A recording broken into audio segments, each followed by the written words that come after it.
Now let's turn our attention to a Balkan nation, Serbia. It's been rocked by back-to-back mass shootings this week, one of them in a school.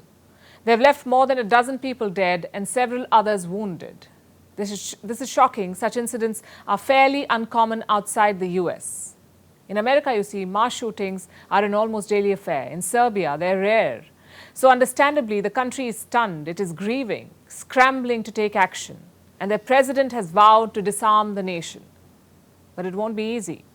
Though Serbia is a relatively small country, it has a population of just about 7 million people. It has a big problem: stockpiles of weapons.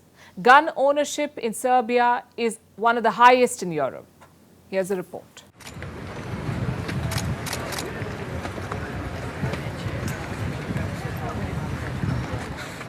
Serbia is mourning, overwhelmed by grief. Its people are shocked and angry, and for good reason. The Balkan country witnessed two back-to-back mass shootings this week. The first occurred on Wednesday. It happened at a school in Serbia's capital, Belgrade. 8 children and a security guard were killed. Who was the shooter? A 7th grade student. And while the country was still coming to terms with it, another mass shooting followed. This happened on Thursday night. The attack took place in a village about 60 kilometers from Belgrade.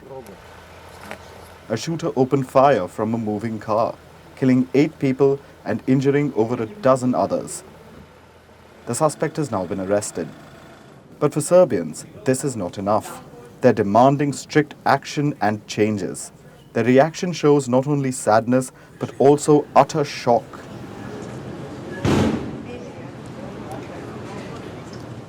The first reaction was a shock. It was something unreal.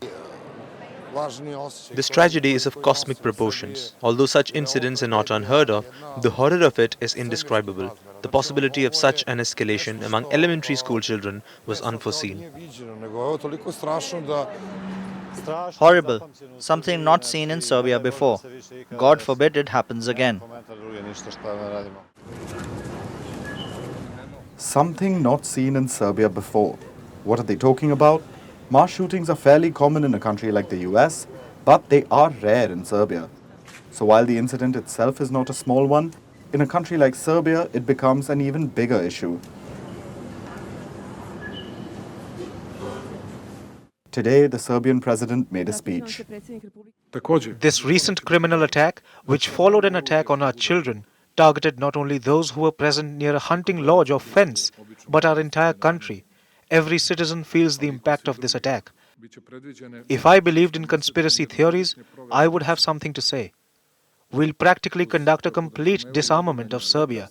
For owning an illegal weapon, penalties will be much more severe, almost double.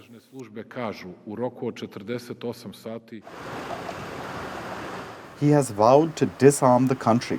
He wants registered firearms to be reviewed, gun owners to take tests, psych evaluations to be held, more police officers to be recruited, and, all in all, weapon laws to be tightened. But here's what. Serbia already has strict gun laws, and mass shootings are rare. But it always felt like a disaster was waiting to happen, simply because of the country's history. Serbia is awash with illegal weapons left over from the Balkan Wars in the 1990s. Gun ownership in Serbia is the highest in Europe. In 2019, it was estimated that there are 39 firearms per 100 people, and that's the highest in the world after the US and Montenegro. So Serbia clearly needs a change, and it's waking up to its deep-rooted problems, demanding action. But right now, change seems difficult. Because if strict laws aren't enough already, one wonders what's missing. After all, tighter laws are no magic wand. So, as thousands hold vigils and stand in lines to donate blood to the injured, we hope Serbia is ready to fight another bloody war, one that has been silently brewing within its borders.